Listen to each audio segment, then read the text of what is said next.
খুলনা মহানগর বিএনপির আহ্বায়ক অ্যাডভোকেট শফিকুল আলম মনা বলেছেন, বন্দি বিনিময় চুক্তির মাধ্যমে শেখ হাসিনাকে দেশে ফিরিয়ে এনে বিচারের কাঠগড়ায় দাঁড় করানো হোক। যত বড় শক্তি হোক না কেন, বাংলার মাটিতে হাসিনার বিচার হবে এবং বাংলাদেশের মানুষের হত্যার বিরুদ্ধে সে সর্বোচ্চ শাস্তি পাবে। আওয়ামী লীগ টিকে থাকার জন্য এমন কিছু নাই যা ব্যবহার করে নাই। সব সেক্টরকে লুটপাট করে ধ্বংস করে দিয়েছে। এর বিরুদ্ধে বিএনপি 16টি বছর এই ফ্যাসিবাদী সরকারের আন্দোলন ও লড়াই করে যাচ্ছে। নেতাকর্মীদের উদ্দেশ্যে তিনি বলেন, বিএনপি এখনও ক্ষমতায় আসেনি, হাসিনা পালিয়ে গিয়েছে, তাই তারেক রহমানের নির্দেশনায় এই সরকারকে সময় দিয়েছি। প্রশাসন থেকে শুরু করে সব জায়গায় সংস্কার করে নির্বাচন দেবে। সেই নির্বাচনে জনগণ তার ভোট তার পছন্দের মানুষকে নির্বাচিত করুক, এটাই বিএনপির মূল দাবি।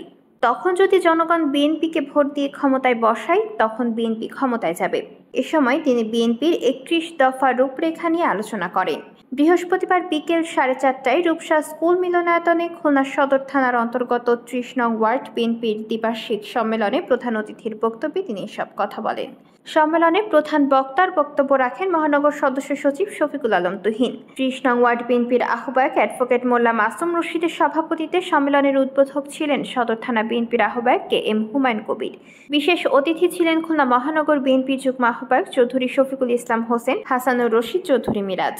বিশেষ বক্তার বক্তব্য রাখেন সদর থানা বিএনপির সদস্য সচিব মোল্লা ফরিদ আহমেদ। সম্মেলনে উপস্থিত ছিলেন ও বক্তব্য রাখেন অ্যাডভোকেট নুরুল হাসান রুবা, বদরুল আনাম খান, শফিকুল ইসলাম শফি, আক্কাস আলী, মুজিবুর রহমান সহ বিএনপি অঙ্গ সংগঠনের বিভিন্ন পর্যায়ের নেতৃবৃন্দ।